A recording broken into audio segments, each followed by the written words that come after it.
Vamos para o ao vivo. Boa noite, professor Fernando. Boa noite, Manuzinho. Tudo bem? O YouTube aprontou para a gente aqui. Bem-vindo, Alemão. Tudo bem, meu amigo? Como é que tá? Boa noite, Manu. Boa noite, professor Fernando. Boa noite, professor Alemão. Tudo jóia com o senhor? Boa noite, professor Marcelo Cabo. Bem-vindo. Boa noite, Manu. Boa noite, Alemão. Boa noite, Fernando.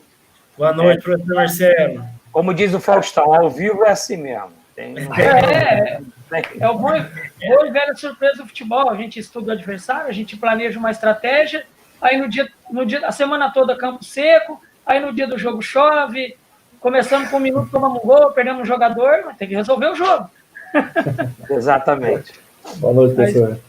Primeiramente, agradeço a presença de vocês três aqui, ter aceitado o convite da gente para esse projeto do Fute Replay Live Debate, que a ideia é estender além, se Deus quiser, o mais breve possível o fim dessa pandemia, dessa loucura que estamos vivendo, e seguir posteriormente, pelo menos uma vez por semana, tendo mesas virtuais qualificadas, tanto quanto esta que está aqui. Aí, gostaria de cada um de vocês ir falando aí. Vamos aqui, já que o programa do YouTube aqui colocou numa ordem, vamos aqui do meu lado, então, está o Fernando. Quiser falar um pouquinho, se apresentar rapidamente, sua trajetória aí, fica à vontade. Primeiro, é um prazer, Manu, estar com você, com o professor Marcelo, professor Alemão, grandes seres humanos e profissionais, né? E dizer que estamos aqui para aprendermos, trocarmos conhecimentos e aprendermos, né? Uns com os outros. Isso eu acho que é o fundamental dessa situação, desses momentos, dessas oportunidades, de termos pessoas, né, seres humanos qualificados, seres humanos aí maravilhosos, para que a gente possa estar trocando conhecimentos, né? Eu tenho apenas 5 anos de treinador, né? Comecei como auxiliar técnico na Luverdense em 2013, com o professor Júnior Rocha, e aí subimos da Série C para B do Brasileiro. Em 2014 fizemos uma campanha muito boa na Série B, onde chegamos até a quarta fase da Copa do Brasil contra o Corinthians, né, campeão do mundo. Aí em 2015 eu tive o convite do Cuiabá para iniciarmos como treinador. E nesse início tivemos um ano muito bom, com a graça de Deus. Fomos campeões da Copa Verde, tricampeão mato-grossense, aí eu me transferi para o Maringá. O Alexandre Luz me abriu essas portas com o Paulinho no Maringá, o seu João, onde fomos campeões da Copa FPF aí, né? Então foi um ano muito produtivo. Aí voltei para o Cuiabá em 2016, 2016, no final, mais do meio do ano, assim, tive o convite do Maringá novamente por 2 anos para um projeto que o Maringá tinha caído, né, em 2016, junto com o Operário de Ponta Grossa. Subimos a equipe em 2017, fomos bicampeões da Copinha novamente, que dava vaga para a Série D, calendário nacional, para um clube de apenas 8 anos aí de idade na época. E, posteriormente, em 2018, fomos quinto no Campeonato Paranaense da primeira divisão. Jogamos a Série D, pela primeira vez o clube passou de fase, e 2019 o Carlito, com o presidente Sidney, Juraci Catarino, né, e o Celso, me abriram as portas aqui no Santo André, em São Paulo, né, no meu estado. Fomos campeões da Série A2 com o Santo André, e de lá transferimos para o Água Santa, onde ficamos, iniciamos esse ano, jogamos a Copa Paulista, iniciamos esse ano o Campeonato Paulista da Série A1, não iniciamos bem. Graças a Deus, o professor Pintado assumiu e levantou a equipe. Nós viemos para a Portuguesa de Desporto, no lugar do professor Moacir, que montou uma belíssima equipe, deixou um grande, né, plano de trabalho aqui, demos sequência e chegamos aí entre o G8 nessa parada. Então, estou apenas começando, engateando e muito aqui aprender. Bacana, bacana. Passar a palavra, então, ao professor Marcelo. Pode ficar à vontade aí, professor. Fernando, parabéns pela trajetória, pelas conquistas. A gente sabe que treinador cada momento tem que estar provando, e essa é a nossa luta, né? Verdade, muito obrigado. Meu nome é Marcelo Cabo, como todos conhecem, Marcelo Ribeiro Cabo, tenho 53 anos, iniciei minha carreira em 99, né? Na verdade, eu iniciei minha carreira de treinador no futsal, onde eu jogava futsal no Fluminense em 98, e aí eu tive o convite para assumir a equipe como treinador em 98 mesmo. Em 99 fiz a minha transição para o campo, e aí eu, paralelamente, trabalhei futsal e futebol de campo até 2003. Trabalhei por um período na categoria de base, né? Meu primeiro clube foi o Olaria, trabalhei no Sub-13, onde eu iniciei em 99, passei pelo Sub-15, 17, 20, até chegar ao próprio profissional do Olaria em 2002. Depois tive passagem por clubes também da categoria de base do Rio de Janeiro, como Bangu, Madureira, e terminei o meu ciclo de base no Al Hilal da Arábia em 2004. Fiz a temporada 2004-2005, até hoje fiz um TBT, né? E essa semana eu recebi uma foto, que eu não tinha nenhuma foto. Naquela época não tinha smartphone, a gente tinha dificuldade. E eu recebi algumas fotos e uma da equipe toda, até postei hoje no TBT, onde a gente foi campeão saudita sub-17. Mas nessa trajetória, em 2002, eu dirigi o profissional do Olaria. Em 2004, eu dirigi o profissional do Bangu no estadual, as duas equipes. Em 2004, eu dirigi o São Bento do Maranhão, uma equipe do interior do Maranhão. Logo após o São Bento, me transferi para a Arábia Saudita. Aí foi uma trajetória lá de sub-17 do Al Hilal. Depois nós passamos pela seleção da Arábia, onde Marco Paquetá me convidou para ser o seu auxiliar técnico, minha primeira experiência como auxiliar técnico.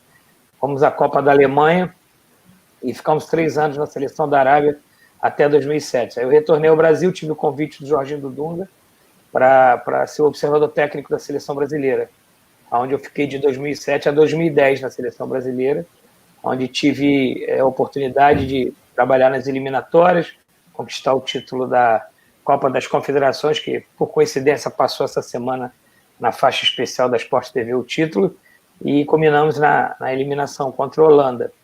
E nesse período da seleção da Arábia eu tive uma nova passagem pelo Kuwait, o Al Nassr e o Al Arabi, 9, 10, 10 e 11. 11 volto para o Figueirense, como auxiliar técnico do Jorginho, né? E 2012 continuei no Figueirense como auxiliar da casa com o Branco.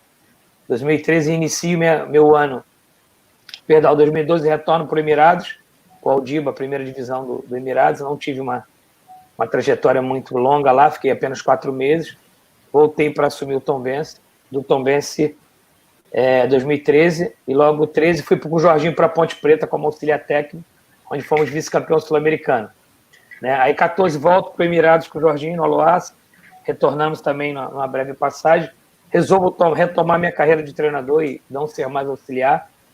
15 assumo o Volta Redonda, e no próprio 2015 inicio minha trajetória na Série B no Macaé.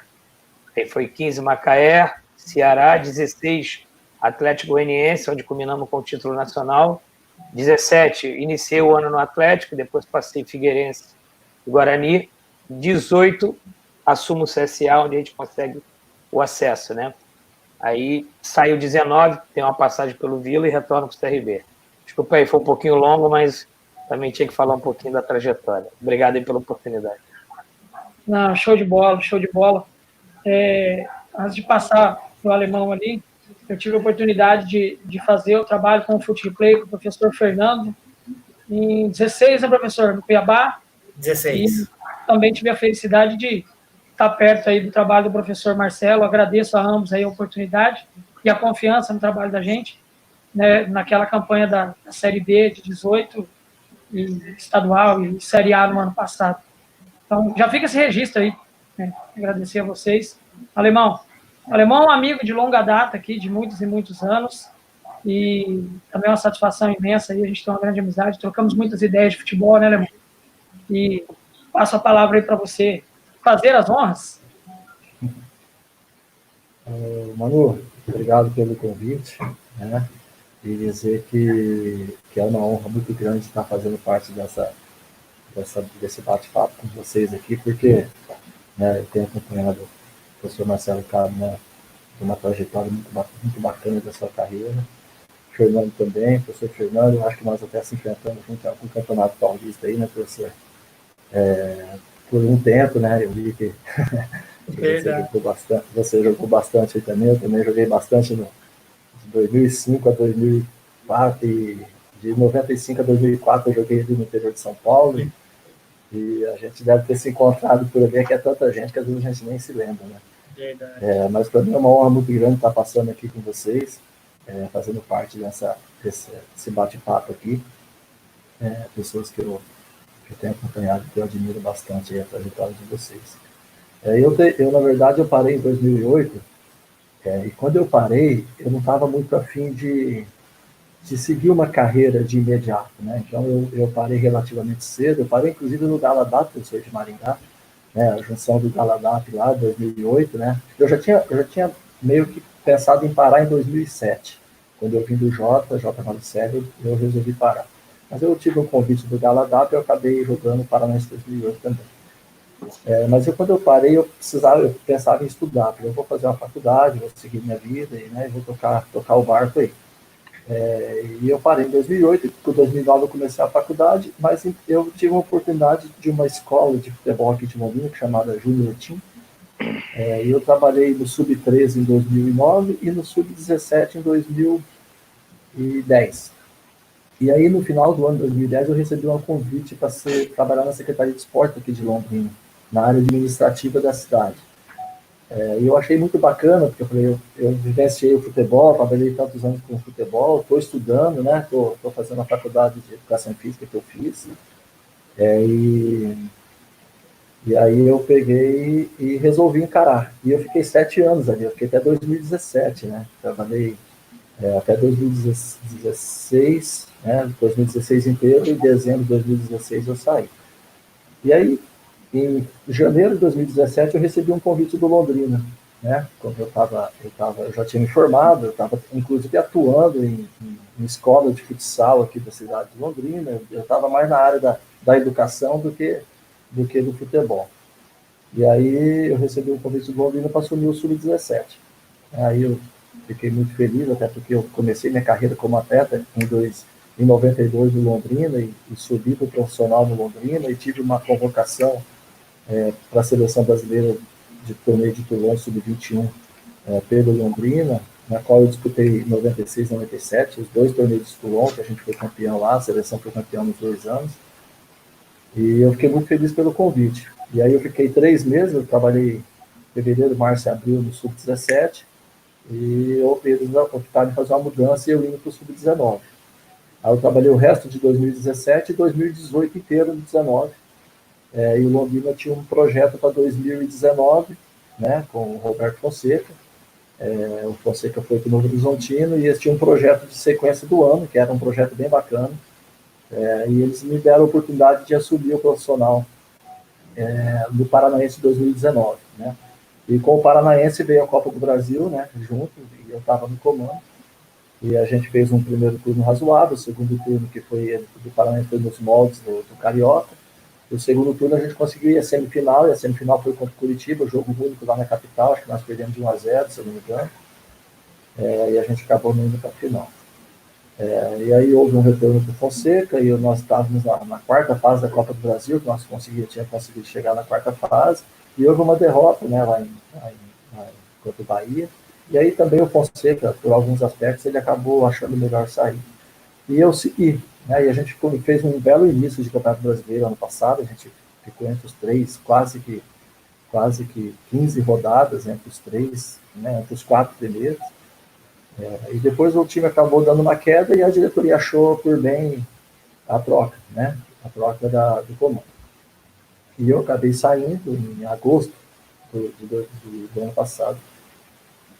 E esse ano eles me convidaram novamente para eu assumir a equipe no final do ano, em dezembro. Né? Então eu assumi a equipe a partir do dia 12 de janeiro. Então a minha trajetória era bem curta, sabe? Assim, ela é bem... Eu estou, na verdade, iniciando, e na verdade eu tive o privilégio, eu acho, de iniciar num time de tanta tradição que é o Londrina, né? Um time que já foi campeão aí várias vezes, e tipo Paranaense, tipo Nacional, recentemente a Copa, a taça que o Sul promoveu aqui, né, que chama a Taça da Primeira Liga. Então, Londrina é um caminho de muita tradição e eu fico muito honrado de poder estar à frente do comando de uma equipe de tanta tradição e de tantos títulos que tem.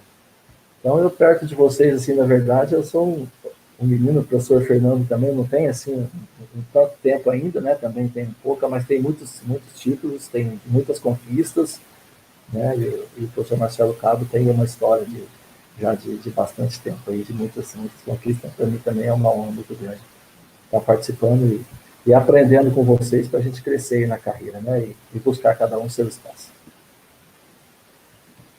Show de bola. Devido às apresentações feitas, vou agradecer quem está acompanhando aqui, está nos dando audiência, tanto no YouTube quanto no Instagram. Pedir mais uma vez desculpa, a gente teve um probleminha técnico para poder entrar ao vivo, mas solucionado, estamos aqui. E aí, mais ou menos o tema proposto, que é o dia a dia de trabalho e as diferentes realidades do treinador brasileiro, para a gente começar a correr sobre o tema, seguindo pela ordem de novo aí, o professor Fernando começasse a falar um pouquinho sobre isso e dizer um pouco sobre o dia a dia de trabalho, como tem sido no momento atual, né? Também, se quiser explanar um pouco do histórico, fazer uma breve explanação, mas também no momento atual, como tem sido o dia a dia de trabalho, a questão cultural, fica à vontade, professor.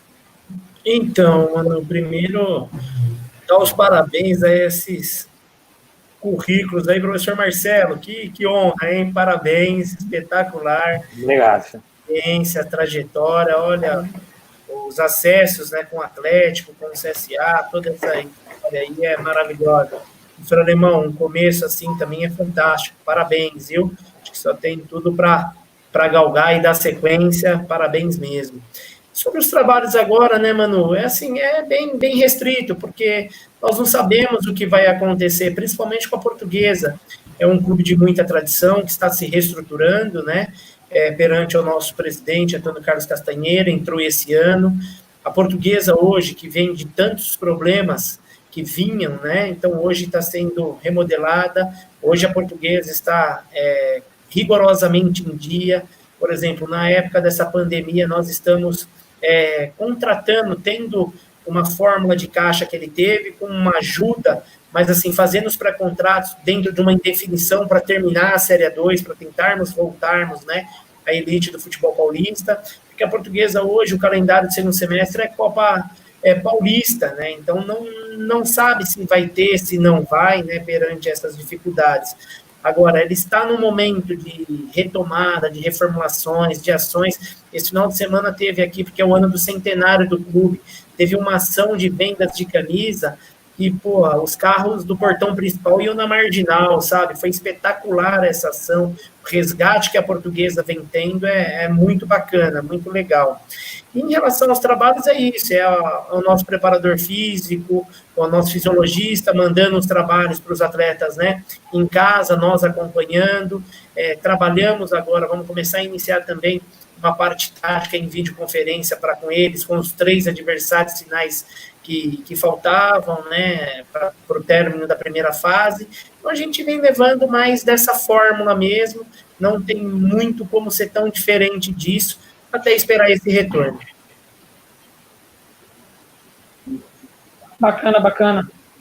E aí, na nossa tela, Maceió, professor Marcelo, como andam as coisas? Antes de eu falar um pouquinho do CRB, né, eu quero só fazer uma explanação sobre a Portuguesa, parabenizar o Fernando por esse desafio, né, treinador que ele é o atual campeão, né, da A2, e eu tenho certeza que o sentimento do Fernando, quando ele aceitou a Portuguesa, é o mesmo sentimento que eu sempre tive e seduzido pelos clubes tradicionais do Brasil, né? E às vezes até eu optei em contratos com clubes que talvez me davam uma condição não tão boa de trabalho, mas a tradição do clube te seduz o profissional. Isso é um tema muito legal, né? Que a gente vai abordar aqui. Estou entrando um pouquinho, estou sendo um pouquinho invasivo, saindo um pouquinho do tema, mas eu acho que isso aqui também é um bate-papo, uma troca de ideias, né, Manu?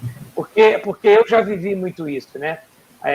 Por exemplo, eu vou dar um exemplo. 2015, voltando um pouquinho lá na fala do Alemão, o Campeonato Brasileiro da Série B é o campeonato mais perigoso do planeta. Eu vivi isso com o Macaé.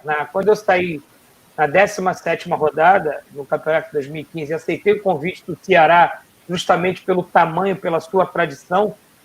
O Ceará era o último colocado do Campeonato Brasileiro da Série B. E eu estava numa equipe que eu montei, eu estava em quinto colocado, que era o Macaé, em 2015. E chegamos a estar no G4, terceiro colocado durante o campeonato. Então, faltando 17, perdão, na 16ª rodada, quando eu saí, a gente era quinto colocado, numa situação confortável. Mas o Ceará me seduziu. Um time de massa, um time do povo, um time que, quando eu cheguei lá, não me arrependi nem um minuto, até porque eu tive uma alegria e uma tristeza naquele ano. A alegria foi que o Ceará livrou, e a minha tristeza foi mais ou menos a trajetória que aconteceu com o Londrina no ano passado. Eu tenho um carinho muito grande pelo Londrina, pelo Sérgio. O Simar, que estava aí muitos anos, é meu amigo, meu irmão. Então, assim, aí aconteceu o seguinte: o Londrina teve quase uma trajetória que o Macaé teve em 2015. Acabou sendo rebaixado num ano, numa equipe tradicional, mas o início, né, de G4, o início forte da competição. E quanto à Portuguesa, de Zagallo, de Antônio Lopes, são dois treinadores que são meus amigos do Rio, né? Tenho uma relação com os filhos dele, e quando eles falam da Portuguesa, falam com um carinho tão grande. Esse gigante do futebol brasileiro que está adormecido. Aí o Fernando fala que tem uma fila de carros que vai lá na Marginal, né? E tantas vezes eu passei na Marginal, estiquei o pescoço para olhar um pouquinho, para ver o Canindé de fora. Depois eu tive a oportunidade de entrar e de jogar contra. Então, a gente fica muito feliz de hoje estar com uma gestão sólida, uma gestão consistente que tenta retomar a Portuguesa. Talvez um dos últimos momentos de glória da Portuguesa, e depois foi o ostracismo com tudo que aconteceu, foi em 2013, quando eu estava na Ponte, enfrentei aquele belo time da Portuguesa que nos venceu dentro do Moisés Lucarelli. Foi, acho que, um dos grandes momentos na Série A. Depois houve o rebaixamento, essas coisas todas.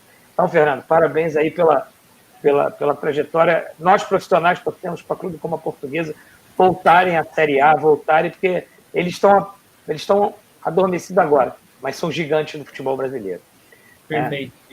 Agora eu vou falar um pouquinho aqui do CRB. Primeiro, falar da cidade, que é maravilhosa, né? Eu convido a todos, o dia que puderem vir aqui, conhecer. Quem não conhece ainda, será um prazer receber. Eu hoje fixei minha residência em Maceió, apesar de ser um carioca, ter a minha casa no Rio, mas foi uma cidade que me seduziu.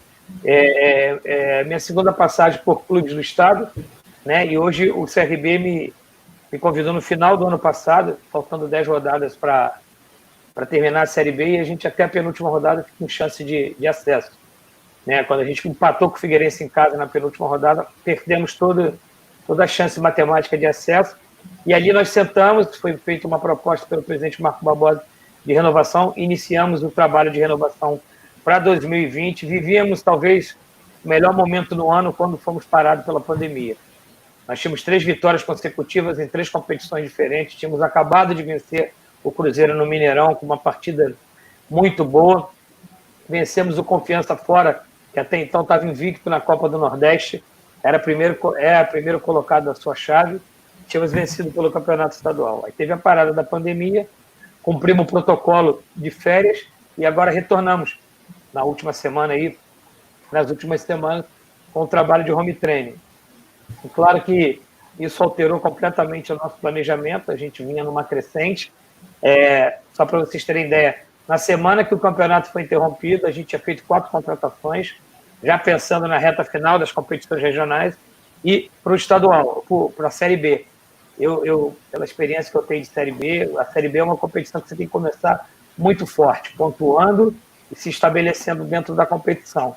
Infelizmente, tivemos essa parada, voltamos de férias, estamos trabalhando agora no sistema de home training, né, semanal, e também tive a perda de 2 preparadores físicos meus, o que era fixo do CRB e o Léo, que estava há muitos anos comigo, foi para o Vasco da Gama, e o Jean acabou indo para o Juventude, que é a sua cidade, para ser o primeiro preparador físico.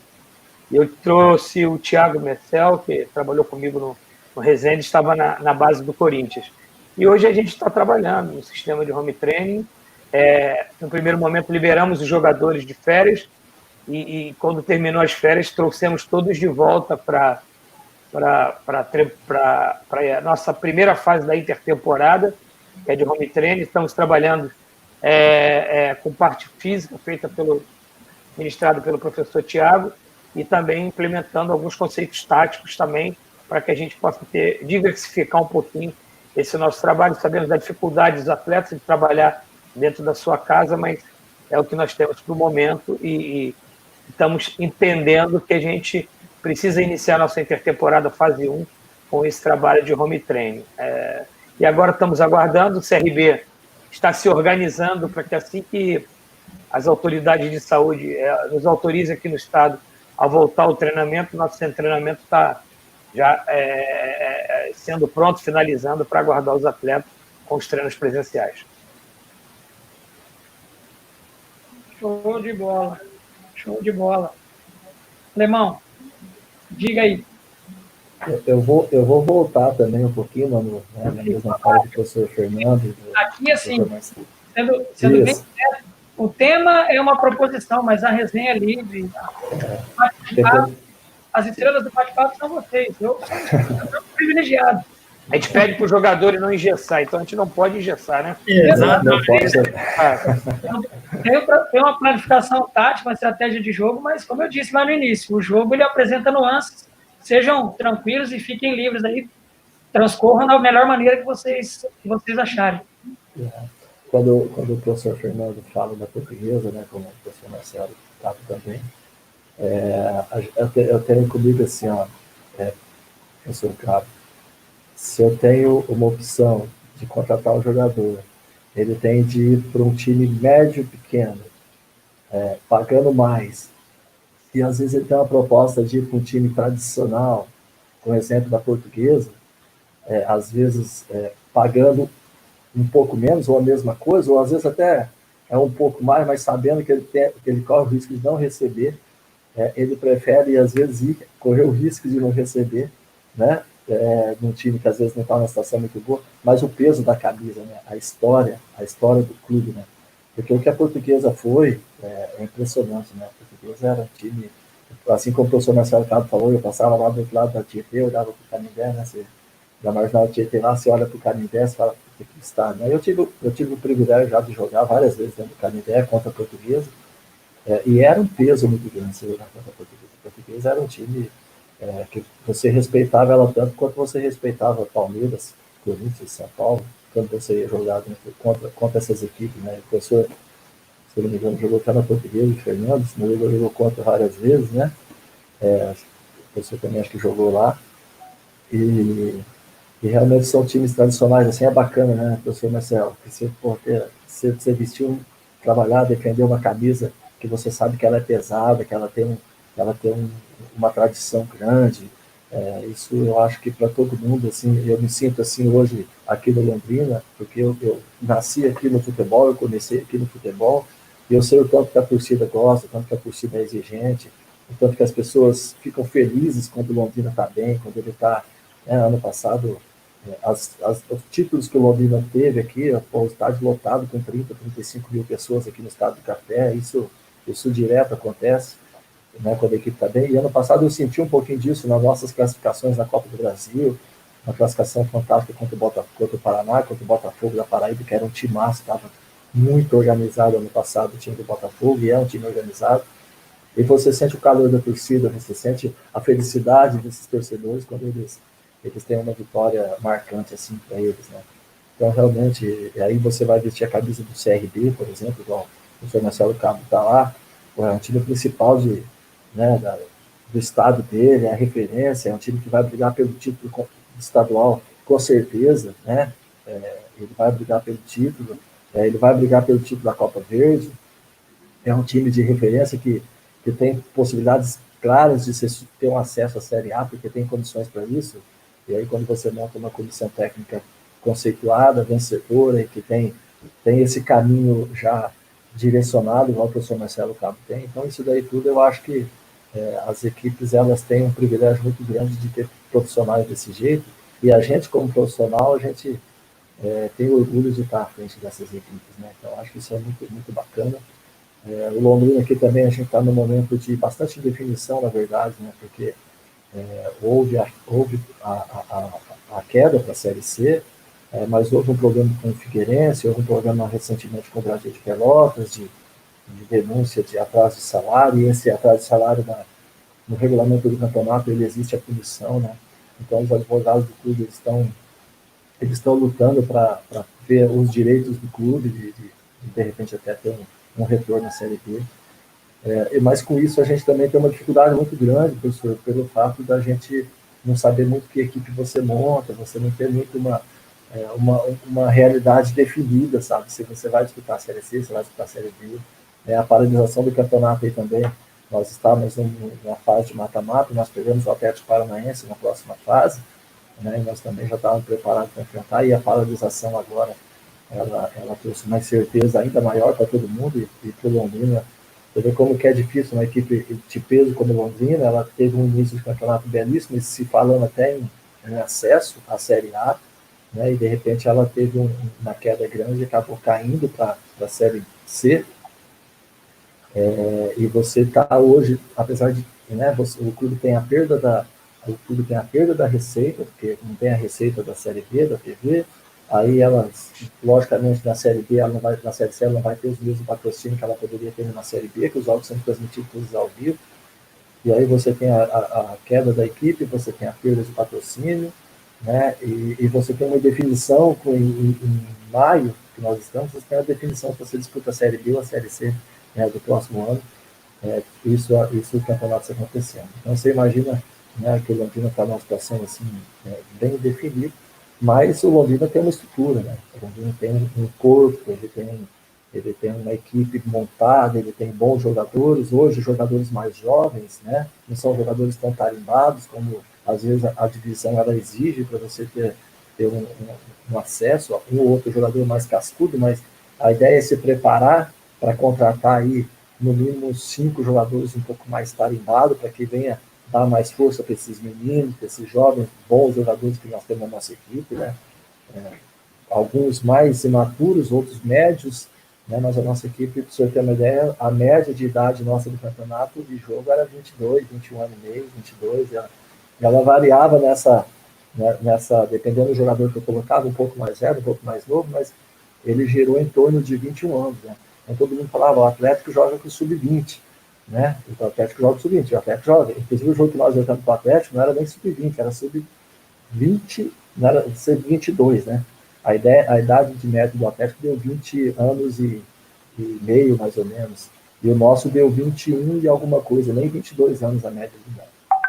Então nós também temos um time pronto, um time que vem com um corpo bacana, né? E que a gente vai precisar ajeitar um pouquinho aí a casa para a gente poder seguir o campeonato. Nós tem uma estrutura de centro de treinamento, né, que é da SM Sport, do Sérgio, né, que o professor Marcelo Cabo conhece, o professor Fernando também deve conhecer aqui dentro, que eu vou falar para vocês assim, eu andei em alguns centros de treinamentos aí, né, já quando eu conheci alguns deles. É espetacular, é um dos melhores que eu já vi, né, a estrutura daqui é fantástica. O ambiente para você se treinar, arborizado, ele é bem legal. E as condições de trabalho aqui são muito boas, né. Independente disso, a cidade de Londrina é uma cidade muito bacana, muito boa de se morar, né? Nós temos um estádio muito bom, né? Um estádio que não é um estádio moderno, mas é um estádio muito agradável, um gramado que foi trocado há 4, 5 anos atrás, que o estádio do Café ele passou por um período bastante ruim.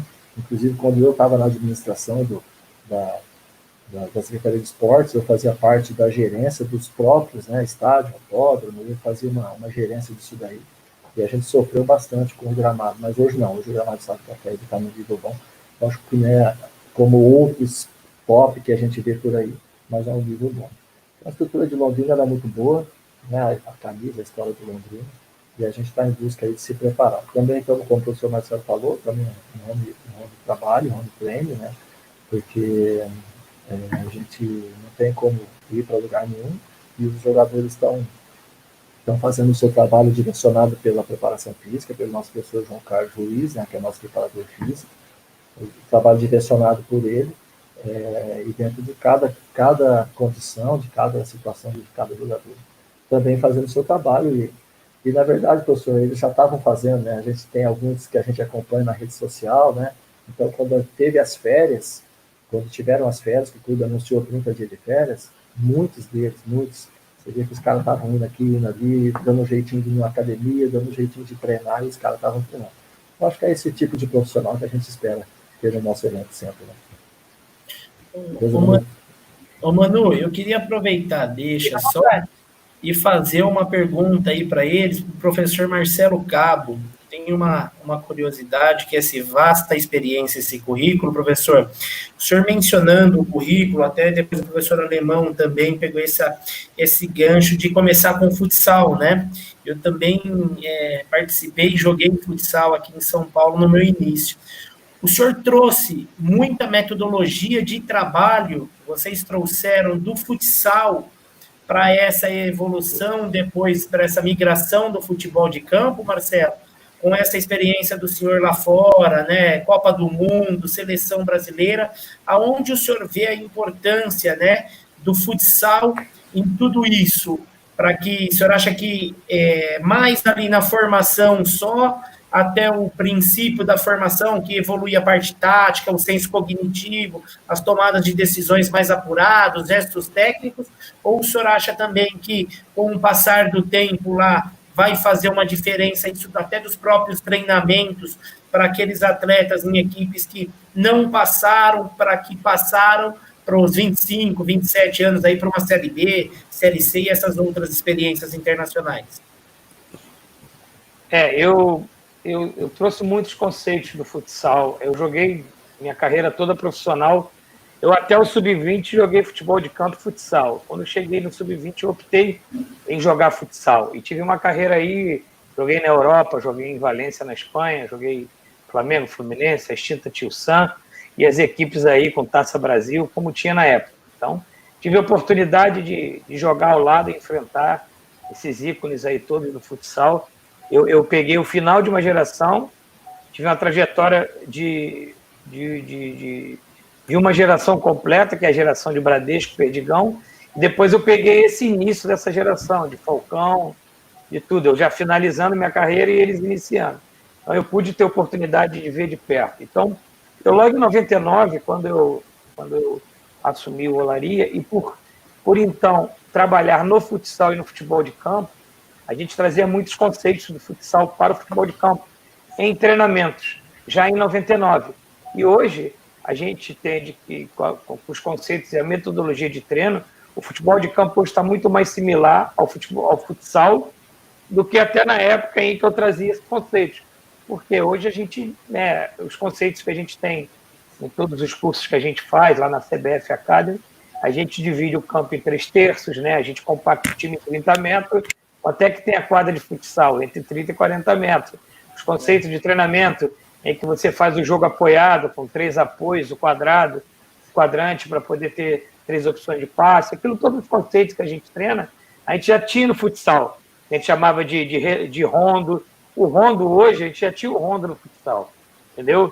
Na época até que eu jogava, né? Então tinha o quadrante, tinha vários conceitos de jogo do futsal, que hoje se usa muito mais nos treinamentos, nos conceitos e nos jogos. Por exemplo, o Fernando Diniz implementou e conceituou a saída com goleiro, né? E hoje a Europa usa isso há um tempo, mas o futsal, desde que o goleiro permitiu que o goleiro jogasse com os pés, isso já era um treinamento do futsal. Você usar o goleiro para você ter superioridade numérica, né, para jogar 5 contra 4, você usava seu goleiro. Então, hoje se usa muito no Brasil e jogar com goleiro. Isso aí a gente já usava no futsal quando eu jogava, depois como treinador e no início da minha carreira. Então, assim, eu acho que hoje os conceitos do futsal têm sido muito usados no futebol de campo. E claro que não tem essa máxima que tinha antigamente. O jogador de futsal é mais fácil adaptar ao campo e o jogador de campo adaptar ao futsal. Claro que a gente tinha um volume de iniciação no futsal muito grande e aqueles que se destacavam tinha a transição para o futebol de campo. Aí você traz aqueles conceitos porque antigamente, Fernando, acho que quando a gente iniciou a jogar, eu um pouco mais velho, a gente iniciava no sub-15. Não tinha 13, não tinha 11, não tinha 9. Talvez vocês um pouco mais jovens já devam ter iniciado já no sub-13 também. E hoje os jogadores no campo iniciam no sub-9, né? Então, assim, naquela época em que eu comecei a me tornar treinador, os jogadores jogavam o futsal até 13 anos e a partir dos 13 anos fazia, o sub-13, a transição para o campo, né? Então, aí a gente conseguia trazer esses jogadores já com esses conceitos de futebol de campo. É bacana. Na verdade, eu não joguei futsal, né? Eu joguei futsal, mas bem pouco. Acho que eu joguei um ano, dos 13 aos 14. Eu já comecei no campo e eu busquei sempre o campo, né? E agora eu trabalhei também na escola, mas ele não era um espírito de competitividade, assim. Ele era mais lúdico, professor. Ele trabalhava mais a parte lúdica das crianças, estava nos campeonatos de nível um pouco mais abaixo, assim, né? Mas eu vejo que o jogador do futsal, ele traz muito isso que o professor falou, porque no futsal você está com a bola o tempo inteiro, né? Principalmente a criança. Todo mundo, mas eu digo a iniciação, porque o que te dá capacidade técnica? Como que você adquire? É você pegando na bola. Se você não pegar na bola, você não vai adquirir capacidade técnica, né? E no futsal, a bola ela passa no pé do jogador muita mais vezes do que você jogar em campo, né? Então, porque o campo tem 11 de cada lado e a bola vai 22 jogando. E a bola, para chegar no pé de cada um, demora. E no futsal, ele é muito mais rápido, muito mais dinâmico e a bola tá sempre com ele. Eu acho que esses conceitos de jogos curtos e jogos apoiados do futsal realmente foram inteligentemente trazidos pelo futebol de campo, né? Usado muito isso daí. E deixou o futebol hoje muito, inclusive, parecido com o futsal, no sentido de toque, toque, toque, né? Então você sai tocando de trás e chega lá no ataque com a bola do pé, né? A maioria das equipes consegue fazer isso porque trabalha isso daí, né? E a outra equipe tem que se virar para tentar inibir essa saída do adversário, essa posse de bola que o adversário tem. Então, eu acho que esses aspectos do futsal agregado dentro do futebol é mais importante. Eu estava vendo uma live, não vou lembrar quem que é, a gente tem assistido bastante aí, mas de um treinador aí renomado, que foi falar, foi o Carille. O Carille falou, aí perguntaram para ele do futsal, né, e ele até deu uma fala que ele acha que as categorias de base, até o sub-17, ele acha que as equipes poderiam intercalar o atleta jogando o futsal e jogando o campo dentro dos clubes, né, da equipe, porque exatamente para eles adquirirem a habilidade, essa velocidade de raciocínio, tudo isso daí. Eu tinha um outro pensamento de um pouco mais cedo, né, porque, professor, lá no colégio que eu trabalhava, tinha criança de 5 anos jogando futsal. Então, 5 anos. Então, nós tínhamos, a partir do sub-5, era 6, 5, 8, 7, e aí você indo para as categorias. Então, hoje, eles iniciam realmente bem mais cedo. E tem muito campeonato aqui dessas categorias sub-7, sub-9, aqui, absorver o nível do campeonato aqui, ele é muito bom, né, porque inicia mais cedo. Então, eu tinha um pensamento desses atletas virem, no máximo, até 12 anos, jogar futsal. E o Carille fez esse comentário e eu falei assim, por que não, né? Por que não, às vezes, o cara fazer as duas coisas para ele aproveitar isso daí? Né, para a gente ter um ganho de nível de atletas, né, que a gente hoje está falando tanto que você não tem, os atletas eles têm menos dificuldade técnica e tudo mais. De repente era uma forma de agregar aí também, para a gente ter um crescimento desses meninos que acabam chegando no profissional. Posso pegar um gancho rapidinho? Sabe o que você falou? Eu tenho 2 filhos que foram jogadores, né? Aliás, um ainda que é goleiro da Cabo Friense, e o Gabriel, infelizmente, com 23 anos, teve que interromper a carreira por um problema no coração. Ele jogou na base do Flamengo, começou no Fluminense, jogou no Flamengo, foi para a Itália, depois foi para o Audax, jogou aí muito tempo no Grêmio Osasco, inclusive foi vice-campeão paulista em 2014, perderam a final sub-20 para o Corinthians, naquele time do Grêmio Osasco. E eu acompanho muito a categoria de base por causa do Pedro, que é 9,5, e o Gabriel 9,4. A ideia sempre foi, o Alemão, dentro do que o Carille falou, que pudesse, paralelamente, os jogadores seguirem no campo e no futsal. Certo? Mas chega um certo momento que as equipes de base elas querem vencer, elas não querem formar. E aí não adianta contar história para historiador, como a gente diz. Ah, não, aqui a gente vai formar. Não é a verdade. Eu trabalhei em base. Você tem que formar e tem que ganhar. E se não ganhar, manda o treinador embora.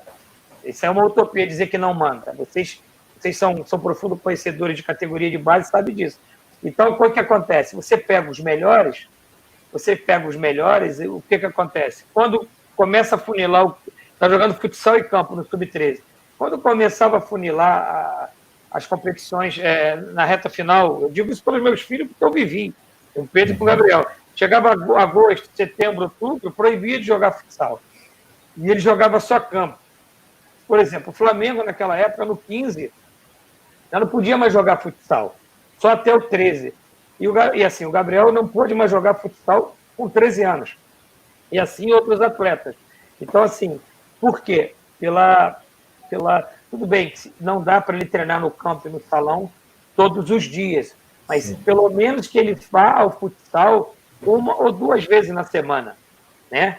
E ele nem jogue sempre, mas que de vez em quando ele vai lá e jogue, para que ele não perca pelo menos 1 semana, 2 semanas, 1, 2 dias de treinamento. E é justamente isso que o Carille falou. Ajuda muito na formação. Porque hoje o futebol de campo está muito similar ao futsal. Eu me lembro que na nossa época, né, o cara falava, o cara saiu do futsal, foi para o futebol de campo, tem que ter um período de adaptação. Porque o jogo era diferente, era um jogo muito alongado, a gente via aquele espaço de mais de 30, 40 metros, os campos eram 110 por 75, né? Eram aqueles campos enormes, hoje os campos são padronizados 105 por 68. Então assim, o próprio jogo, né, pela circunstância física e técnica, ele se assemelha muito mais ao futsal do que antes. Exatamente, eu também tenho essa visão de que o futebol hoje está muito, muito parecido com o futsal. Hoje aqui em São Paulo a gente vê muito desses scouting, né? Eles estão vindo dos clubes grandes, do país todo, para acompanhar. Chega a segunda fase do futsal aqui, a terceira fase, eles estão vindo acompanhar para ver se faz essa captação também, para levar para esses clubes, porque eles acham que dentro disso o atleta vai ter esse senso dele cognitivo, esse senso de jogo, né, mais apurado com as suas tomadas de decisões, já vai estar, para inseri-lo no campo ali vai ser mais fácil, né? Então, acho que isso aí também, eles começaram a olhar de uma maneira diferente, porque antigamente, né, se captava ali na várzea, isso, aquilo, hoje acabou, hoje você vai ou escola de futebol, ou escolinha, né, ou se não, eles estão procurando assim também, com essa qualidade, né, do futsal. Então, acho bem interessante isso também, né? Legal. A questão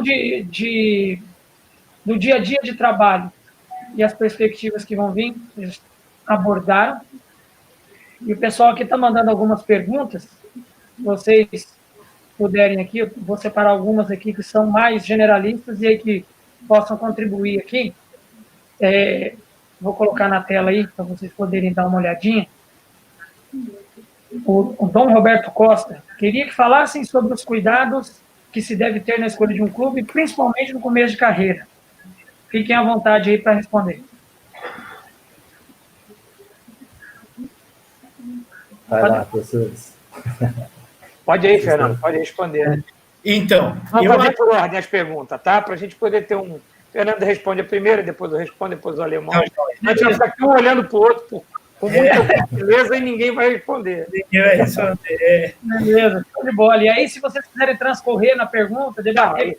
A gente pode debater o tema, mas aí o Fernando responde a primeira, responde a segunda, o alemão a terceira, e assim na sequência. Bora lá, então. Eu acho que é meio que como lá no início do nosso bate-papo, o professor Marcelo citou bem.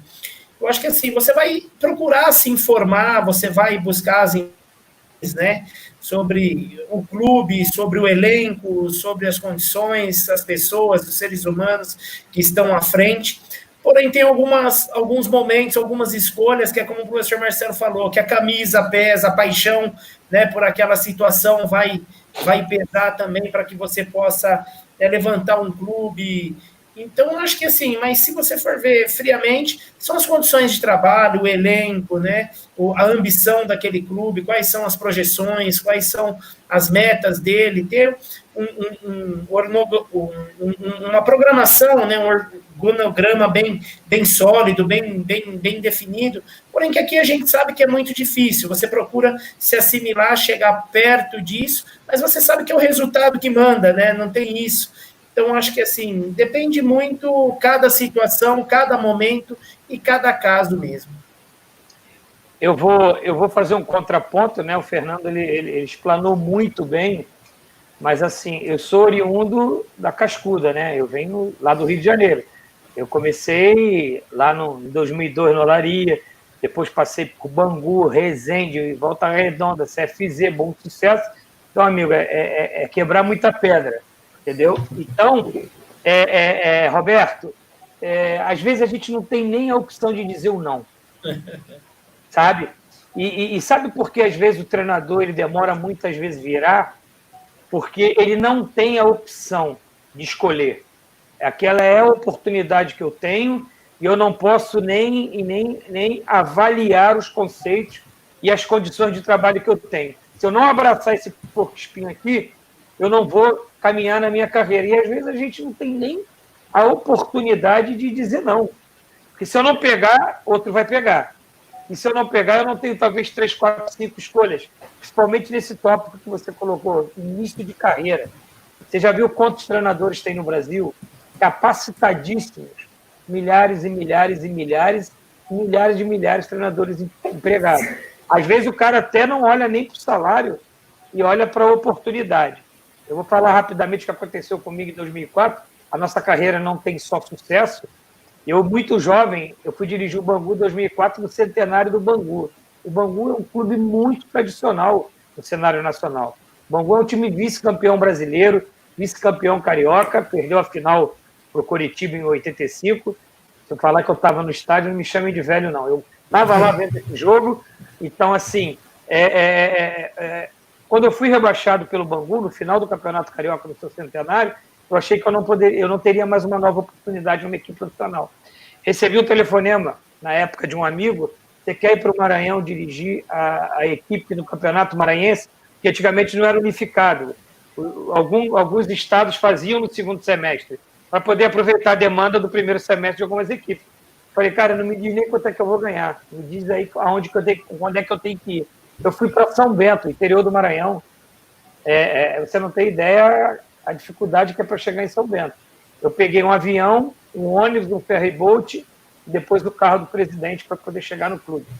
Eu não reclamei de nada. Na época a cidade não tinha nem saneamento básico, o Campeonato Maranhense. Mas é o que eu falei, eu não tinha nem o direito de dizer não.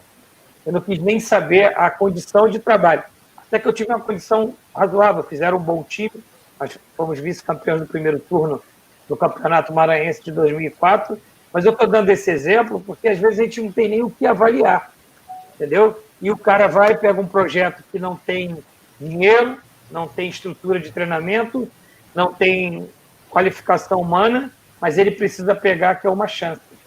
E aí vai em sucesso. O cara vai tentando outro, até ele conseguir encaixar um trabalho e virar um emergente de futebol, como nós chegamos aqui hoje a trabalhar em grandes equipes. Eu vou da mesma palavra do professor Marcelo Cabo, porque, um exemplo, um jogador, dá um exemplo de um jogador que parou, o cara tem uma carreira estabilizada, ganhou dinheiro pra caramba, tem história, aí ele prepara, vai fazer o curso A, o curso B, o curso C, e ele vai para um time no mínimo, médio, grande.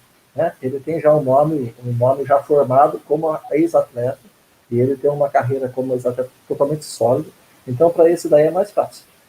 Para o atleta, o treinador, que tem vários, né? Que foi um atleta mediano, que não ganhou dinheiro, que o cara trabalha hoje para poder, né, sustentar a família amanhã, eu vou para a linha do professor Marcelo Carlos, né? Assim, o professor Fernando também foi, né, a questão da escolha, se você tem condição de escolher, né, professor, você vai avaliar o melhor clube, o melhor peso. Mas muitos treinadores que começam, ele já vai ter que encarar o que vem pela frente, né? As oportunidades que ele tem para ele poder crescer.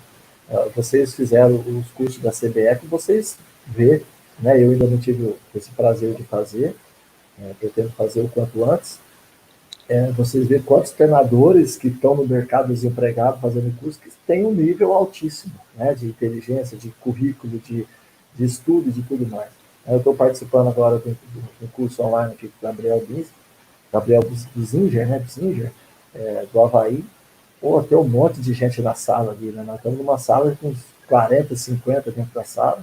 Os caras tudo top, cara, você vê cara renomado, cara ali, e muitos deles estão desempregados. Então, às vezes, você tem que realmente encarar o pequeno e mostrar sua capacidade para aí você aprender com os inúmeros erros e quem sabe um dia chegar num time de ponta, que é o que todos almejam. Só para ter uma ideia, eu demorei 15 anos para chegar num time de Série B. Você vê como é que às vezes não é fácil. Foram 15 anos, entendeu? Isso é como que eu sou privilegiado, porque eu em 3 meses eu estava trabalhando, né, como treinador no time de Série B. Você é capacitado, né, Alemão? Saiu a oportunidade, você soube aproveitar. Às vezes uns demoram mais, outros têm a oportunidade antes, né? O que eu fiz no ano e meio, 2 anos de base, acho que deu uma confiança para o Ocimar e para o Sérgio na época. De falar, não, acho que o alemão não dá para encarar, e que tem, né? É o trabalho feito, né?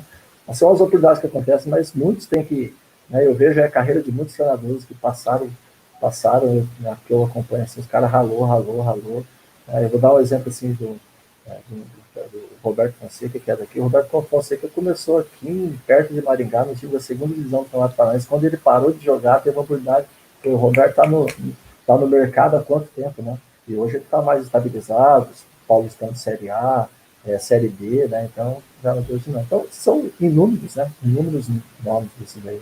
Não é fácil chegar, não, né? Legal. Tem uma outra pergunta aqui, emendando umas perguntas, e depois a gente volta para o debate livre de vocês. O Marcos Campinas, qual a opinião dos professores quanto às propostas de clubes e empresas no Brasil?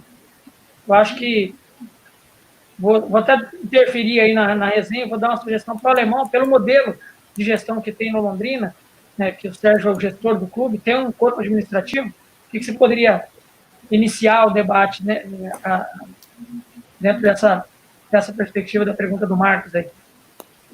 Eu acho que o grande diferencial, quando você fala em empresa, e às vezes os clubes onde você tem presidentes e conselheiros eleitos, né, por chapas, eu acredito que esses clubes eles se tornam mais profissionais, né? O clube empresa, a tendência dele é ser administrado por pessoas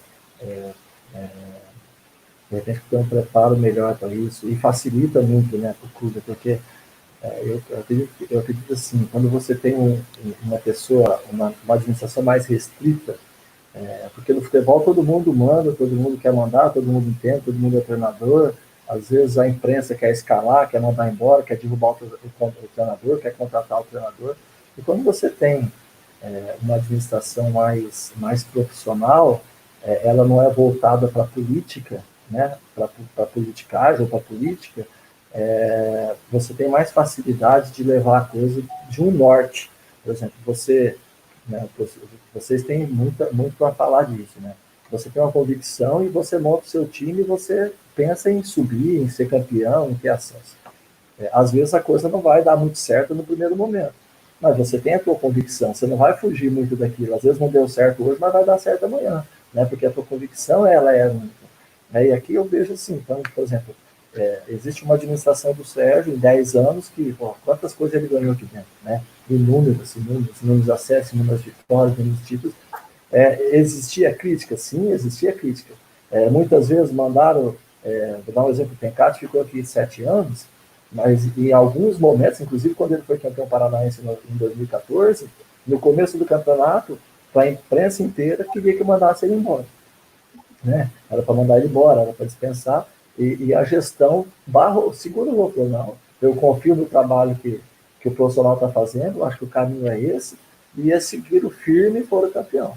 Né? Então, eu acho que o grande diferencial de você ser um clube empresa é você ter uma administração, de repente um pouco mais centralizada e de uma forma que possa ter um segmento, eu acho que até mais longo, até em questão de recurso, de credibilidade, para o clube adquirir recurso e tudo mais. Não sei se concordam aí com o que eu falei. Não, show de bola. Eu vou só fazer um adendo que você falou, 2014, eu estava no Londrina nessa época, né?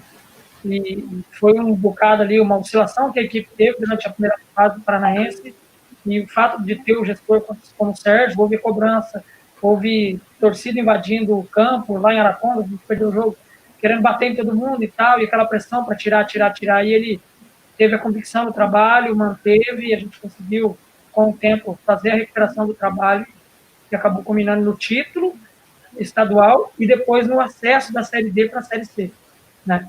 O professor Fernando aí, o professor pode falar nessa questão do projeto em tornar os clubes do futebol brasileiro em empresa.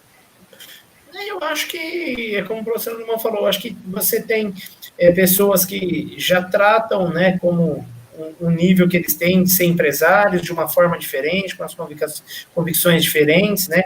O Sérgio, no caso aí, que eu tive a oportunidade de trabalhar também com ele como atleta, né? Ele tem uma visão diferente, eles têm uma perspectiva diferente, é um visionário pensando na frente.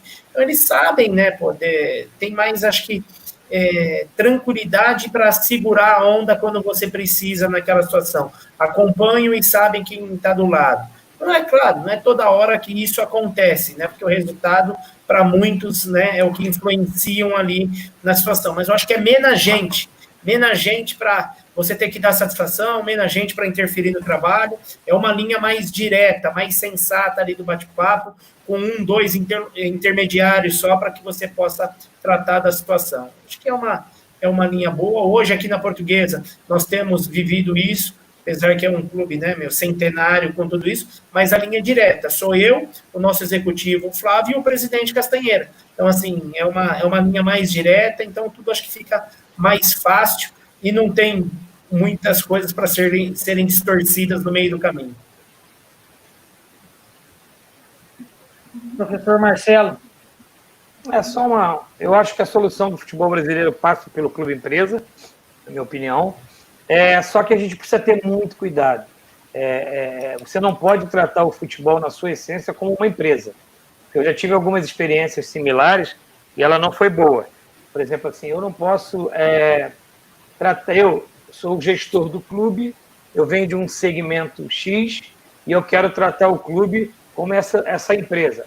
O futebol ela tem suas particularidades, né? O futebol tem suas particularidades. Então, precisa haver esse equilíbrio com as particularidades do profissional, mas com uma gestão empresarial. O que é essa gestão empresarial, na minha visão?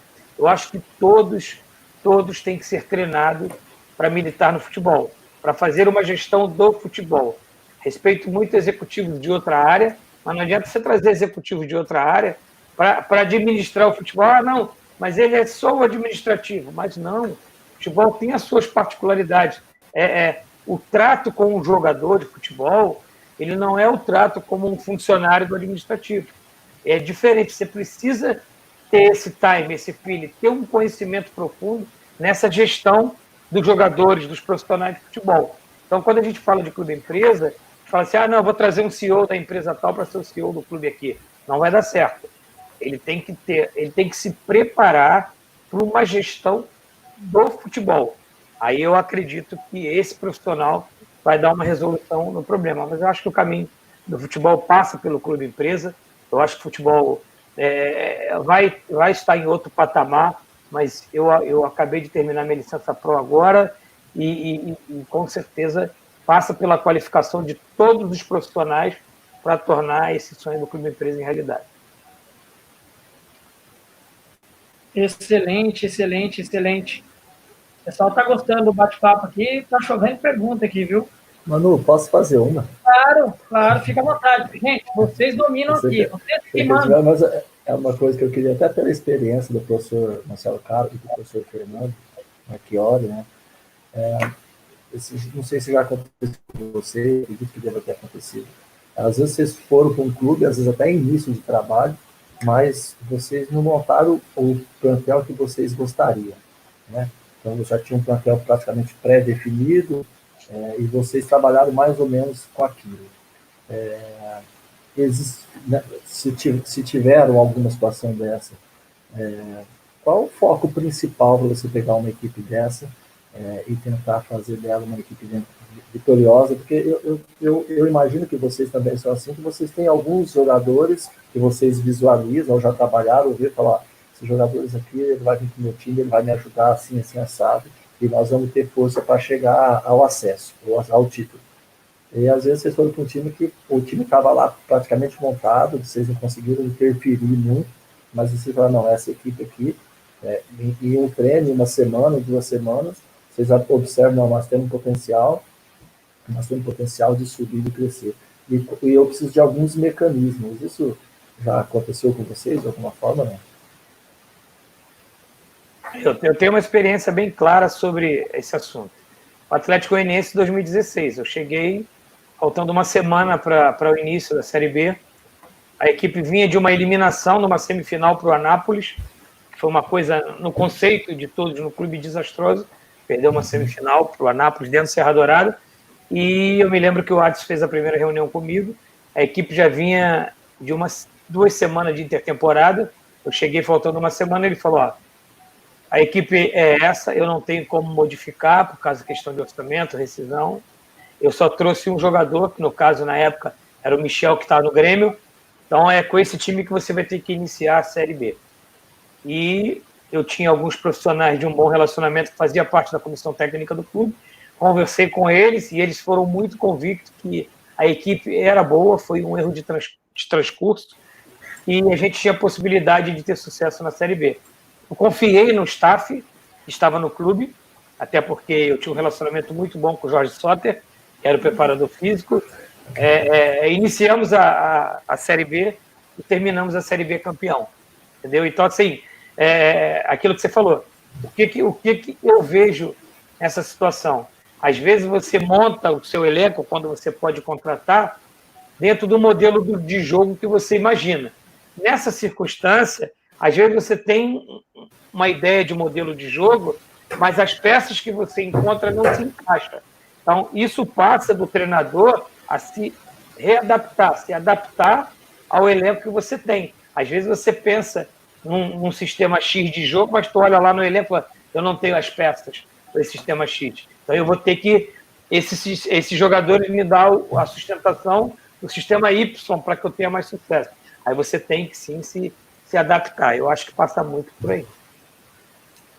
Legal, professor. Obrigado. Fernando, não sei se ele também...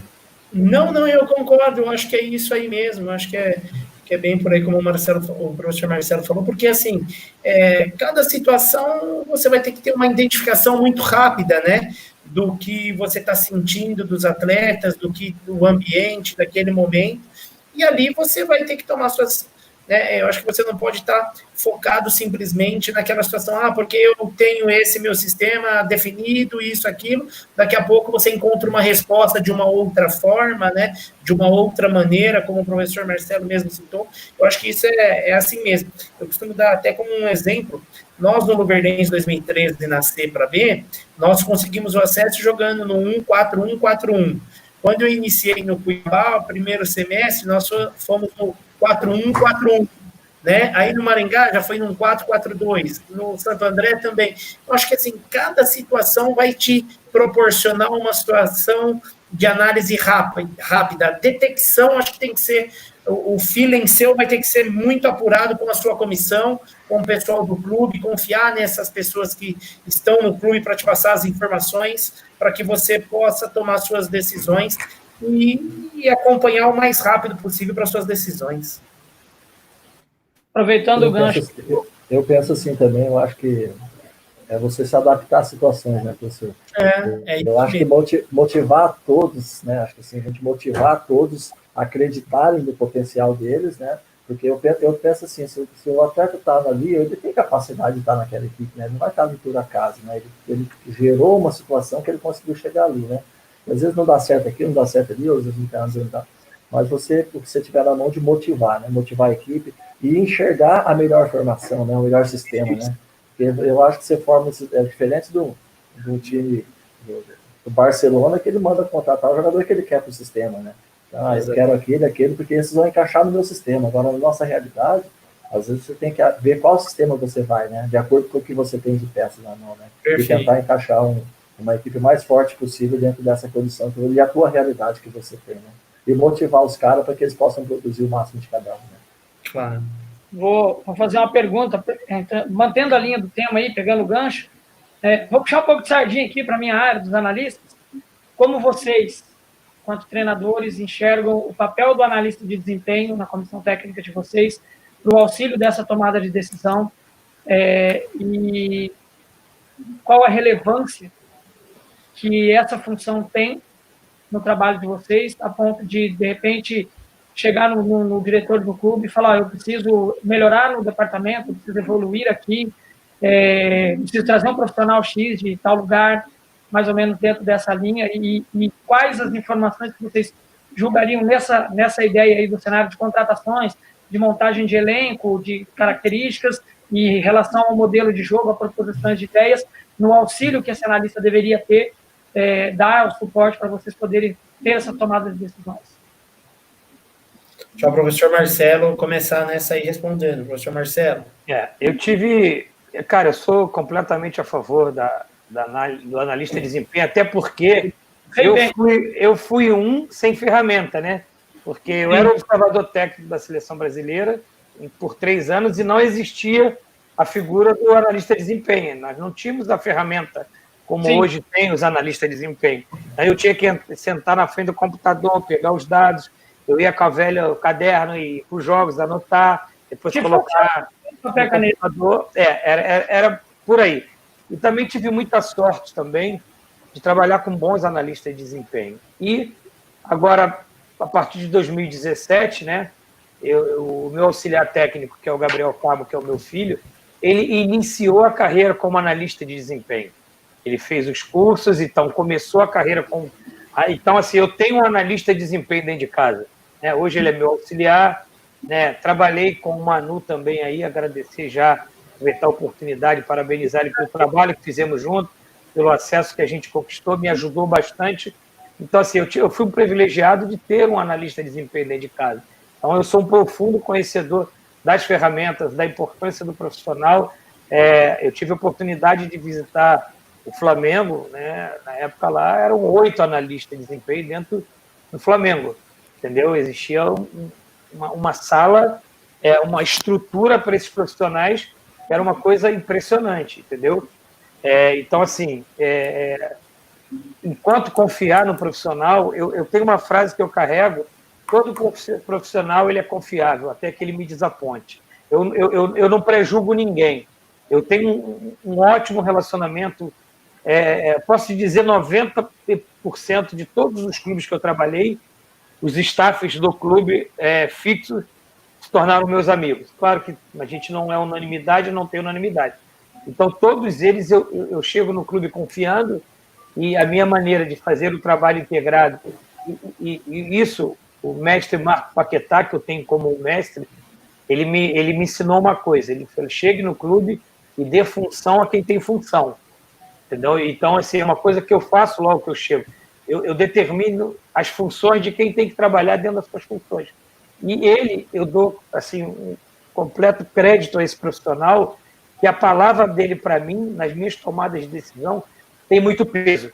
O analista de desempenho, ele é de fundamental importância quando eu vou montar um planejamento e uma estratégia para o jogo. Eu preciso confiar nele. Quando ele me traz esses dados, e eu defino o que eu vou fazer com esses dados. É claro que nem todos eu levo adiante.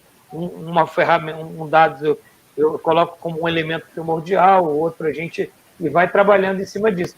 Mas se eu não tiver um profissional de confiança, e às vezes eu posso perder um jogo, eu posso ter um insucesso por uma informação que não seja, talvez, ela tão fidedigna. Claro que a gente checa e passa uma avaliação em cima dela, mas são profissionais de muita competência. Cada vez eles estão se preparando mais, e tanto que você vê aí ao longo dos anos alguns analistas de desempenho tornarem treinadores. Dá um exemplo como o Thiago Largue, era um analista de desempenho que hoje é um treinador no cenário nacional. Então ele se capacitou muito, e é uma ferramenta que talvez eu não domine muito bem hoje, e ela seja fundamental para estar ao meu lado. sim, pegando a carona do professor, citando o exemplo de analista, viraram treinador. Também tem o Matheus Costa, que conseguiu subir o Paraná Clube em 17, que chegou como analista do clube e terminou o ano como treinador. Eles foram acontecendo, né? E está no Confiança, se eu não estiver enganado agora. Exatamente. Um grande amigo aí, também deixar um abraço para ele. Professor Alemão. Senhor Fernando, vai, na sequência, pode ir depois. Fazendo a ordem inversa. Eu sou muito adepto. Aproveitar a oportunidade também. Em 2016, né, tive o prazer de trabalhar com o Manu, me ajudou demais. A gente estava no Cuiabá, não consegui-lo levar para estar, né, de uma forma física presente, e nós fizemos um trabalho brilhante juntos de longe, né? Então a confiança era total, né, Manu? Nós fizemos um trabalho disso dessa forma mais de longe e acabou dando certo. Então eu utilizo demais eles, como o professor Marcelo falou, dando confiança, escutando. Eu também uso para mim mesmo, é uma forma de eu analisar o adversário, eu gosto de ver os jogos, eu faço as minhas próprias edições também, né? Então, assim, utilizo muito essa ferramenta e troco muitas ideias com eles, né? Além dos meus auxiliares direto, com os analistas, porque eu acho que quanto mais gente envolvida, quanto mais olhos ali, mais pronto eu vou estar para uma tomada de decisão, para me cercar do que as coisas que eu não estou enxergando ou não estou vendo, ou uma opinião diferente, um detalhe diferente, né? Então, acho que essa posição aí de analista está ganhando cada dia mais espaço, acho que é de fundamental importância para monitorar, né, plantéis, para monitorar para o futuro as novas contratações, né? Então, para que você esteja sempre atualizado com os seus bancos de dados também, eu acho que é uma ferramenta importantíssima. Eu comungo da mesma fala dos dois. Nós temos um analista aqui no clube apenas, né? Muito dedicado, muito aplicado. Eu acho que os números eles são muito importantes, né? Mesmo depois de uma derrota ou depois de uma vitória, e um pré-jogo, né? Para você ter as informações aí, para você. Porque eu acho que a convicção do jogo você tem, você mais ou menos, quando você vai jogar com a equipe, você mais ou menos sabe as principais funções delas através do analista, através das informações que ela é passada para você. Ou às vezes um jogo que você se acompanha, está assistindo, e você já tem uma noção, por exemplo, um exemplo de Série B, de Série A, jogo atrás de jogo, né? Então a gente está concentrado, está assistindo o jogo, você está ali, você está assistindo o jogo, então você já sabe mais ou menos a característica de uma equipe. Agora, tem situações são informações passadas para você, que ela é muito importante. Também sou muito a favor, Manu, e eu acho que, como o professor Marcelo Cá falou, eles são mais jovens, eles têm muita facilidade para lidar com as ferramentas que tem dentro do trabalho, né? Mas eu também gosto muito de ver o jogo, eu também gosto muito de analisar a equipe, assim, do nosso aspecto treinador, né? E aí você une isso daí com as informações que elas são trazidas para você, acho que é uma forma espetacular de se trabalhar. Show de bola, show de bola. Vou ali para a sessão de perguntas dos nossos espectadores.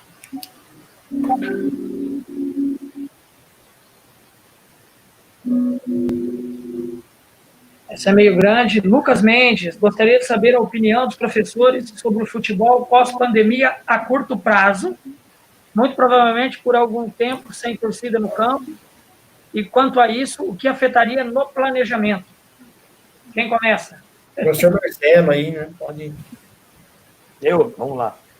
Eu acho que nós vamos precisar ter um novo no futebol, com certeza. A gente vai precisar se reinventar daqui para frente. Eu tenho falado nas minhas entrevistas que o futebol vai precisar dar as mãos. O futebol brasileiro e o mundial vai precisar se abraçar. Porque quando você vive uma pandemia como essa, e nós já estamos aí com 60 dias de interrupção das competições e dos treinamentos, e até pelas questões financeiras também, que vão ser muito afetadas, a questão econômica do país, a gente sabe que a gente vai precisar se reinventar, a gente vai precisar viver o novo no futebol. Então isso vai precisar de muita capacitação de cada profissional a se adaptar a esse novo. Então, assim, a gente sabe que a gente vai precisar se readequar a N situações, a partir quando o futebol voltar aos treinamentos e às competições. Quanto à ausência de torcida, a gente sabe que a nossa volta ela vai ser progressiva. A gente nós vamos primeiro voltar com treinamentos separados, depois a gente vai fazer as junções, depois vai intensificar os treinamentos, depois a gente provavelmente volte a jogos com vários protocolos, né, e sem torcida. Depois a gente vai liberando, né, os protocolos na medida do possível. Eu acredito que a volta da torcida ela vai passar por uma vacina, entendeu? Que enquanto você tiver o vírus aí, não tiver uma vacina, como é que você vai poder aglomerar 5, 10, 15, 30, 40, 60 mil pessoas no estádio? Então, assim, eu sinto muito pelos torcedores, e provavelmente tem muitos torcedores aqui acompanhando o nosso debate, torcedores até da minha equipe CRB, mas agora a gente precisa ter um pouquinho do novo, ter um pouquinho de inteligência para conviver com esse momento que o futebol vai ter. Nós vamos ter um divisor de água antes da pandemia e pós-pandemia no futebol. Vai, professor Alemão. Eu acho que a questão das falas dos treinos do professor Marcelo é exatamente isso daí, né? E tem um agravante, né? Assim, eu acho que o primeiro jogo que eu fiz sem torcida foi Paysandu e Curitiba na Curuzu, como jogador. Eu achei aquilo a pior coisa do mundo. Era um aspecto muito ruim você jogar. Acho que, se não me engano, o Paysandu foi punido e teve a entrada do público barrado. Horrível, né? Nós fizemos jogos, agora o último jogo do Campeonato Paranaense contra o Operário aqui em Londrina também já foi sem torcida, vocês também devem ter feito, se não me engano, os jogos de vocês, e realmente a torcida ela faz muita falta dentro do jogo, né? Independente se a torcida ela está cobrando, porque o time não está muito bem, ou se o time está bem e ela está vibrando, ela é sempre muito importante. Eu acho que o agravante maior, como o professor Marcelo falou aí, do acúmulo de pessoas, né? Que muitos jogos vão ter muita gente, né? Você não pode ter o contato, né? A saliva e tudo mais. Você imagina dentro do campo as pessoas gritando, torcendo, xingando, um em cima do outro, né? Porque a arquibancada tem as alturas, né? Então, realmente, eu acho que a questão da volta da torcida aí, ela é bem complicada nesse momento. Eu acho que o futebol vai voltar e por um bom tempo, eu acredito que até o resto do ano, por um bom tempo aí, só com jogos sem torcida e jogos transmitidos, aqueles que foram transmitidos, né? E lá para o ano que vem, quando você tiver uma situação mais cômoda e de repente a torcida vai voltar. Mas é uma pena muito grande, né? Porque o grande objetivo do futebol é a torcida e infelizmente ela não vai estar presente. Eu acho que vai ter essa mudança mesmo, como ambos comentaram, né, Manu? Eu acho que tem que encontrar essa vacina para que tudo possa ter uma normalidade, restabelecer um pouco, aos poucos, as coisas, né? Mas acho que vamos viver aí novas realidades mesmo, na parte financeira da parte esportiva do futebol, né?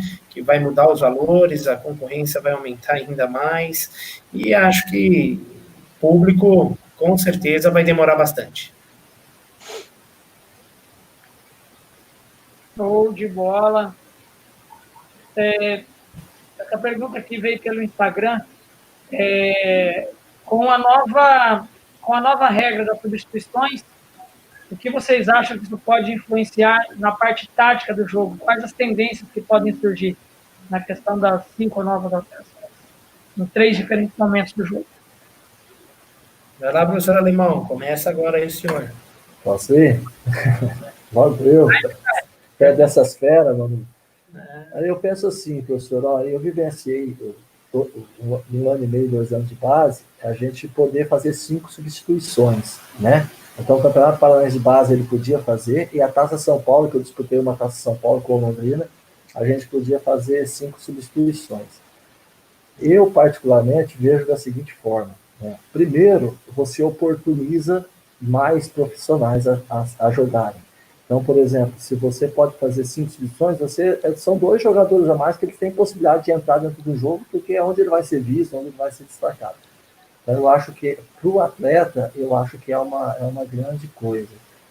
Para nós, em termos de opções, ela é bem bacana, ela é bem bacana, porque assim, ó, às vezes tem um jogo, por exemplo, jogo de início de campeonato, de temporada, ou onde você tem uma sequência de jogos, equipes que disputam campeonatos próximos, né, como nessa em 3 competições simultâneas praticamente, você tem condições de judiar menos dos atletas, né? Porque tem atleta que sente mais e tem atleta que sente menos, né? É a condição biológica de cada um, por mais que ele seja treinado, a gente sabe que uns sentem mais, outros sentem menos, né?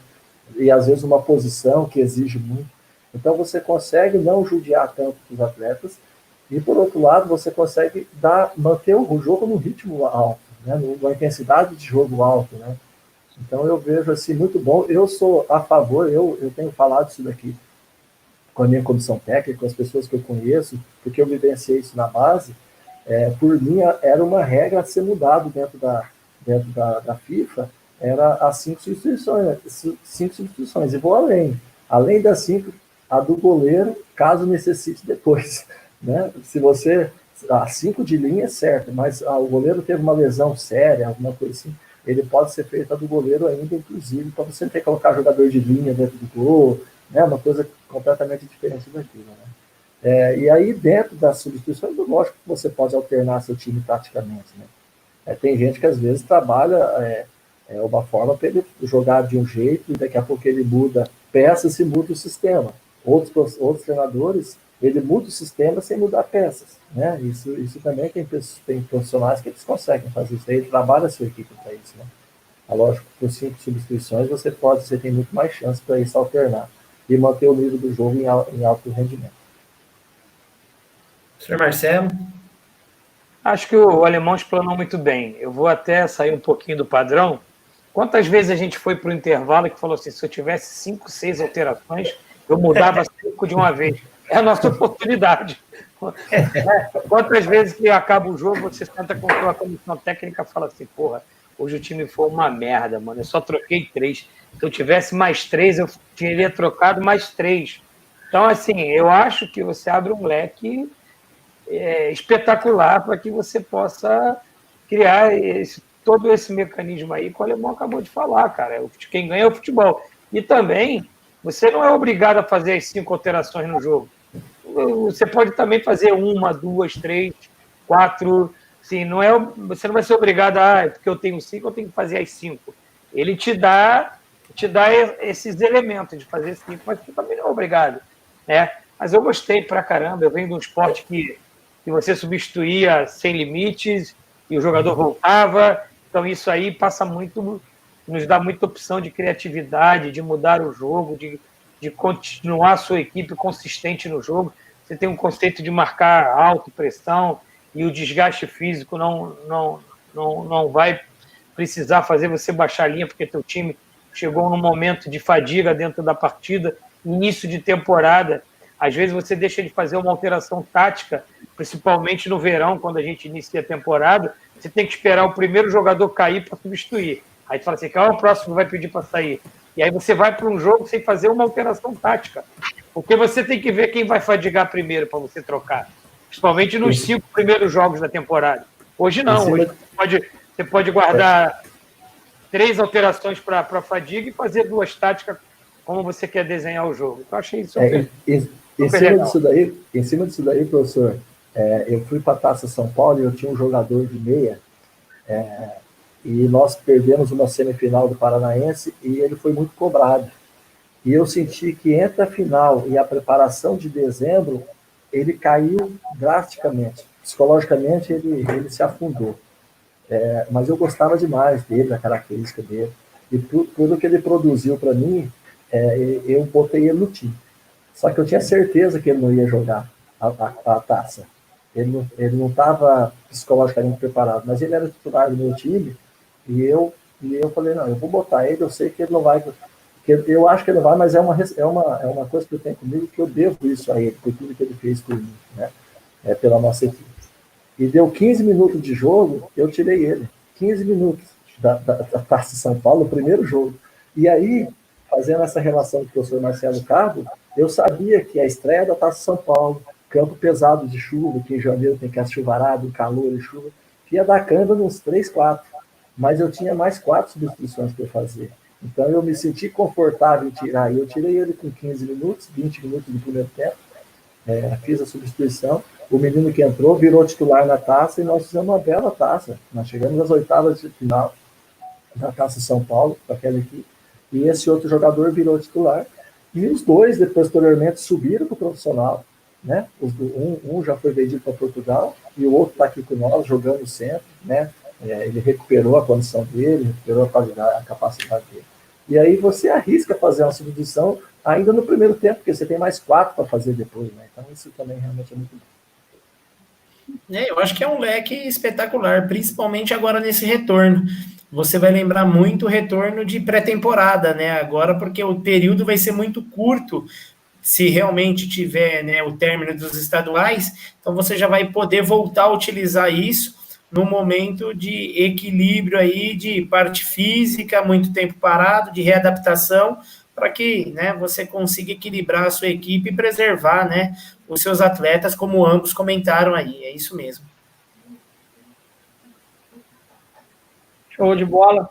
Caminhando para o final aqui, gente, queria que vocês falassem um pouquinho dessa situação. Já no sábado vamos ter o retorno do futebol na Europa, né, especificamente a Bundesliga na Alemanha, e como todos nós estamos podendo acompanhar aí os programas dos debates esportivos, há muito receio, uns dizem, volta, não volta. Queria saber a opinião de vocês três com relação aqui ao nosso cenário do futebol brasileiro, o professor Fernando aí em São Paulo, que a gente sabe, público notório, como está a situação bem complicada, né?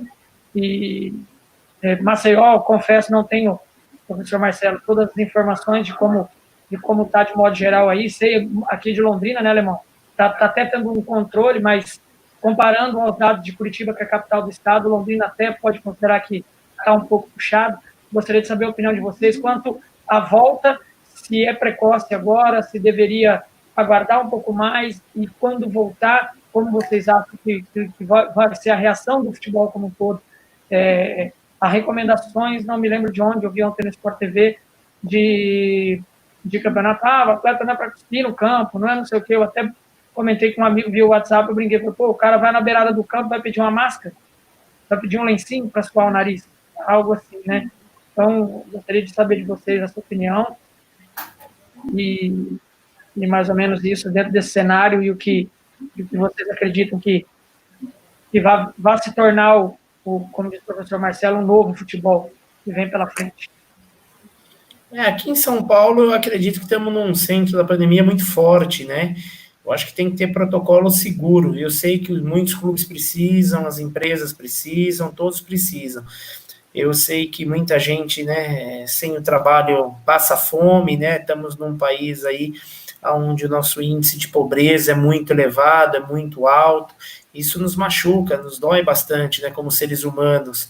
Mas você imagina por uma vida, né, por uma situação que nós vivemos do futebol, mas para muitos o futebol está lá atrás, né, como um entretenimento, né? Então acho que tem que ter a segurança para voltar. Eu acho que tem que ter correr o mínimo de risco possível nesse momento, e pelo menos aqui em São Paulo eu não vejo que é um momento adequado, propício. A gente vem de uns números elevadíssimos, né, de morte, embora acho que é uma das melhores, ou a melhor federação do país, Federação Paulista, está fazendo criando-se todo um protocolo, né, junto com a CBF e tudo, para que isso minimize ao máximo, para que se tenha um retorno realmente com segurança, né, com prudência, que eu acho que é o que tem que ser.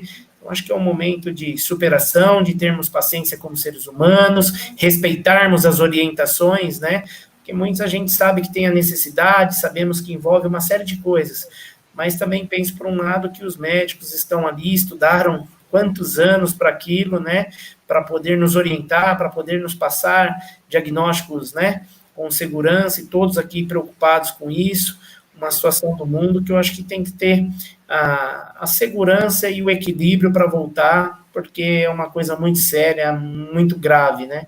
E em relação ao que vai ser, mano, como o professor Marcelo falou, o professor Alemão, vai ser completamente diferente, né? Mas eu vejo que o estadual, até daqui a pouco, quando se tiver um equilíbrio disso, eu acho que é um meio mais fácil e prático de se readequar, de fazer as alternativas ali para que aconteça, que você não vai ter malha aérea, você não vai ter deslocamento ainda, começar de uma forma mais gradativa, para que tudo isso possa te dar uma segurança maior. Pode falar, Leon. Pode, professor, pode falar o senhor, Marcelo. Bom, eu acho que o reinício do futebol da Coreia, o reinício do futebol alemão foi um primeiro passo, né? Para que a gente possa ter eles como exemplo, ter eles como espelho, para que uma hora o futebol vai ter que retomar, né? Eu acho que, com certeza, a gente vive um momento muito difícil, né, nas questões de saúde no Brasil. Aqui em Alagoas, há 15 dias atrás, 3 semanas atrás, a coisa estava bem controlada, mas agora, nos últimos 15 dias, teve uma incidência muito alta de contágio e até de morte. Então, assim, vive-se aqui uma expectativa a respeito da situação do Estado. O meu estado de origem, o Rio de Janeiro, também vive um momento muito difícil, e questões lá política e de saúde, mas a gente tem que entender o seguinte: 90% de quem milita no futebol ganha menos de 2 salários mínimos, né? Então, eu não digo que a gente tem que voltar com o futebol agora, mas a gente tem que pensar num plano eficaz da volta do futebol. Eu não vejo o futebol só como um entretenimento para os torcedores. Eu vejo o futebol, talvez seja um dos polos no Brasil que gere mais empregos para a população, diretos e indiretos. Então, a gente tem que estar preocupado com saúde nesse momento, tem que estar preocupado sim. O futebol, ele tem que voltar hoje? Na minha opinião, não. Mas eu acho que a gente já tem que criar um plano de retorno para os treinamentos, a gente tem que criar um plano de retorno dos empregos, porque daqui a pouquinho, cara, na minha opinião, o futebol, ele vai, se a gente ficar por mais tempo, vai ter clubes fechando porta, vai ter profissionais passando fome, e é uma questão que me preocupa. Eu sou um treinador que hoje, graças a Deus, eu tenho um contrato até dezembro. Nós fizemos um acordo aqui com a diretoria, o presidente cumpre rigorosamente em dia com aquilo que ele combinou com a gente, mas a minha preocupação também são com os outros profissionais do futebol, os outros jogadores de futebol que ganham salários pequenos. Então, assim, a gente precisa entender o futebol como uma continuidade. A gente não pode chegar só e falar assim, o futebol fica lá para depois, fica para depois. E o pessoal que precisa do alimento, de levar o seu sustento para dentro de casa. Então, a gente tem que pegar esses bons exemplos aí. A gente sabe que uma hora a curva vai achatar, a gente sabe que uma hora vai diminuir os casos no Brasil. Aí o nosso primeiro passo é voltar aos treinamentos com segurança, preservando a saúde, e o segundo passo é voltar às competições. Eu sou a favor, como o Fernando falou, voltar aos estaduais primeiro, e será um grande piloto para que a gente possa entender, porque não tem malha aérea, deslocamento é muito grande, você ter uma ideia de como a gente vai nos portarmos dentro dessa competição para depois a gente ter as competições nacionais. Então, assim, claro que a primeira preocupação nesse momento, não só no Brasil, no mundo, é a saúde de todos. Eu passei de 7 semanas aqui dentro de casa. Eu não vou nem no elevador. Minha esposa sai para fazer as coisas que tem que fazer, né? Mas eu entendo também que a gente tem que tentar criar um paralelo aí, saúde e volta ao trabalho e economia, para principalmente os menos favorecidos que militam dentro do futebol. Que a gente só não olha o futebol como um entretenimento, mas como uma geração de empregos, e tem gente que eu conheço pessoas que eu tenho contato que já estão passando por muita dificuldade, né? Então vamos tentar pedir a Deus que isso passe rápido e a gente retorne aí com os treinamentos, com os jogos, assim, dentro de muita segurança, dentro de um protocolo estabelecido pelos órgãos de saúde, mas que a gente precisa pensar, sim, os órgãos competentes do futebol, como o CBF, como os Ministério da Saúde, a Secretaria de Estado de Saúde, aí, para que a gente possa pensar também no futebol como um plano eficaz de retorno, como todo outro segmento está tentando seu retorno no Brasil. Eu nem vou me alongar muito, porque a explanação dos dois foram fantásticas, né? Só para esses dias eu vi, professor Marcelo Cabo, o BIP, né? O BIP que fala do país, o futebol, o PIB. Isso, ele é muito alto, né? Quer dizer, ele gera muito emprego realmente, né? Ele gira muito dinheiro, ele gera muito emprego. Muitas pessoas que dependem do futebol para sobreviver, realmente. Então, essa é uma preocupação. E a outra, eu acho que esse início dessas competições agora, na Europa e tudo mais, realmente vai dar uma boa referência para nós, né? Para nós aqui no Brasil. Então, acho que nós, aos poucos, começar a voltar aos treinamentos. E a gente ter noção do que está acontecendo nos jogos, né? A preparação para esses jogos, o que eles estão utilizando lá, até porque lá começou mais cedo, né? Lá teve, agora aqui no Brasil, que chegou, que está se alastrando um pouco mais. Então, eles já passaram aquele pico alto e já estão em sumiço da doença, erradicação da doença lá. Então, acho que vai servir de parâmetro para nós aqui, realmente vai fazer. E os estaduais realmente é uma readaptação muito mais fácil para você seguir depois dos campeonatos nacionais. Muito, muito bem colocado, e eu penso exatamente da mesma forma. Só uma ressalva, né, cara? O Brasil é um país continental, né? A gente não pode tratar todos os lugares com a mesma ideia. Você viu, São Paulo é o pico da pandemia, né? O Rio de Janeiro, que está aí do lado de São Paulo, está numa situação desesperadora. Outros estados também. Então, assim, a gente precisa também olhar para cada região um olhar diferente, né? A gente já viu que Rio Grande do Sul já liberou, Porto Alegre já liberou os treinamentos, porque com certeza o controle deve estar maior. Santa Catarina já está indo para esse caminho. Eu não sei, eu ouvi alguma coisa aí no Paraná também que já está caminhando por um retorno, né? A gente sabe a dificuldade que vai ter mais o Fernando de São Paulo para o retorno, talvez no Rio de Janeiro. A gente tinha um cenário muito otimista aqui em Alagoas, mas nos últimos momentos aqui também a coisa ficou um estado de alerta muito grande, mas é importante que a gente peça a Deus que tudo dê certo e a gente possa voltar o mais rápido possível ao nosso cotidiano. Exatamente. Show de bola. Pedir para o professor Fernando aí fazer as considerações finais dele aí, e na sequência o professor Marcelo e depois o Alemão. Não, só agradecer a vocês três, Manu, professor Marcelo, professor Alemão, desejar sucesso a vocês, me coloco sempre à disposição de todos, para o que precisarem, estamos aqui sempre à disposição, que Deus venha abençoar a vida de vocês sempre, com tudo de melhor, né, tudo de bom, obrigado por essas 2 horas aí desse bate-papo, de conhecer vocês, né, assim, de uma maneira melhor. Então, isso aí é muito, muito prazeroso e muito gostoso, conhecer profissionais, seres humanos do bem, como vocês, tá? Que Deus abençoe muito. Professor Alemão, deixa um grande abraço para o João, professor João, gosto muito dele, é uma pessoa sensacional. Deixa um abraço ao Sérgio, né?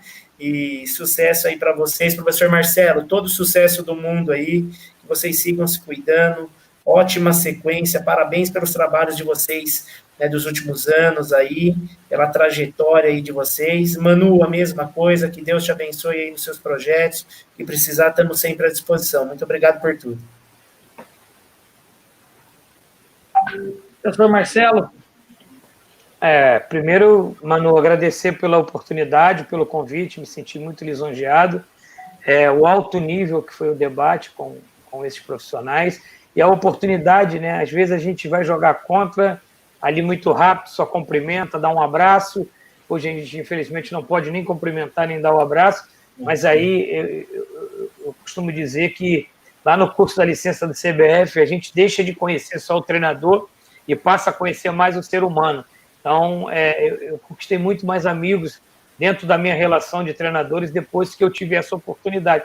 E hoje eu estou com essa oportunidade de conhecer 2 grandes profissionais, 2 seres humanos fantásticos, e ter essa proximidade de conhecer pessoalmente, né? Apesar de virtualmente, mas a gente conhecer melhor, me deixa assim, muito feliz. E parabéns, Fernando, pela sua trajetória, pela sua conquista. Alemão, parabéns também pelo seu trabalho. Também, da mesma forma, me coloco aqui à disposição para o que vocês precisarem. A gente troca de conhecimentos e ideias, ela é sempre bom a gente aprender também. Agradecer a Deus por investir essas 2 horas nessa live aqui, Agradecer a todos os participantes da live, né, que estiveram conosco nessa live, que mandaram as perguntas. Essa live ela é exclusivamente feita para vocês, para que vocês possam conhecer os profissionais cada vez mais. Que a gente possa se cuidar, né, cada um da sua maneira, e da sua possibilidade, mas acreditando em Deus, que a gente possa rapidamente passar por esse pior momento da história que eu entendo, pelo menos da minha existência, e logo, logo a gente possa estar junto aí, podendo apertar novamente a mão, dar um abraço, encontrar os amigos queridos, que eu acho que esse é o desejo de coração de cada um de nós nesse momento, né? Poder abraçar o seu amigo. Que Deus abençoe vocês e muito obrigado por essa oportunidade. Alemão. Manu, muito obrigado também, agradeço a você pela essa oportunidade de você ter me colocado ao lado de duas pessoas fantásticas, dois profissionais de alto gabarito, né? De histórias brilhantes aí dentro do futebol. Então, para mim está sendo uma grande honra estar participando com eles, conhecê-los, né? Assim, pessoalmente, como o professor falou, pessoalmente longe, mas pessoalmente, né? O professor Fernando Maquiol, o professor Marcelo Cabo. Agradecer também as pessoas que participaram, que mandaram perguntas. Eu acho que é um debate muito sadio, é um momento muito oportuno, né? Como o professor Marcelo falou, fazendo os cursos as pessoas se conhecem melhor, né? E às vezes a gente trocando uma ideia aqui, né? Não é só aquela coisa da rivalidade de jogar contra, né? Atrás da rivalidade de uma competição, você tem a humanidade, você tem a amizade, você tem o respeito, o carinho pelas pessoas que a gente precisa ter sempre, né? Independente de vitórias ou derrotas, eu acho que o respeito ao profissional que está do outro lado ele tem que ser acima de qualquer coisa, né? Porque todos nós temos um objetivo que é viver, quer ter trabalho, quer ter dignidade, e a nossa profissão é o dom que Deus nos deu, né? Se nós estamos aqui é porque Deus nos deu essa capacidade de estarmos aqui, também de mostrar as coisas boas para as pessoas que acabam nos acompanhando, nos assistindo, torcendo pela nossa vida. Agradecer também todas as pessoas, né? As pessoas, amigos e famílias que porventura estejam participando, e também me colocar à disposição a vocês, o que vocês precisarem, estarei à disposição, né, e que a gente possa seguir um ciclo de amizade aí por muito tempo a partir dessa oportunidade que o Manu nos deu, tá bom? Um grande abraço também a todos. Eu que agradeço aos três, fazer uma menção honrosa aqui ao meu grande amigo e irmão, suspeito de falar dele, que deve estar escondidinho aí no bastidor, né, professor Marcelo? O Gabriel é um cara, assim, sensacional, é irmão do coração mesmo. Brinco com ele, que é o meu irmão caçula, é um moleque fantástico. Deixar um beijão para o JB, netinho do professor Marcelo. Está com 6 meses, isso? 6 meses. Zé Bernardo está com 6 meses e, Manu, aproveitar aí, muita gratidão, né, por tudo que você conseguiu ensinar ao Gabriel, passar para ele ao longo desse tempo que nós estivemos juntos, né, trabalhando. Você foi um cara muito importante na formação dele, você pode acreditar nisso, e não só ele, mas a minha família toda tem um carinho muito grande por você. É recíproco, professor. Professor Fernando também, agradecer. Lá atrás, quando eu comecei com o projeto da empresa, foi o primeiro que comprou a ideia, acreditou na ideia, e por isso eu pude começar a caminhar com essa ideia de entrar no mercado dessa forma, sair do cotidiano de clube, do dia a dia, e ir para o caminho de uma empresa. E o professor Alemão aí, né, quantos anos de amizade aí, fora até do futebol, né, Alemão? Só tenho a agradecer a vocês a oportunidade para esse bate-papo em altíssimo nível. Pedir que Deus abençoe cada um de vocês e bora lá, todo mundo agradecer quem participou. Vai ficar disponível aqui para o pessoal que está aí no Instagram também. Agradecer. Estamos encerrando meu Instagram agora, primeiramente. E vamos também encerrando aqui no YouTube. Agradeço a todo mundo, que Deus abençoe. E estou à disposição de vocês aí também para tudo que precisar.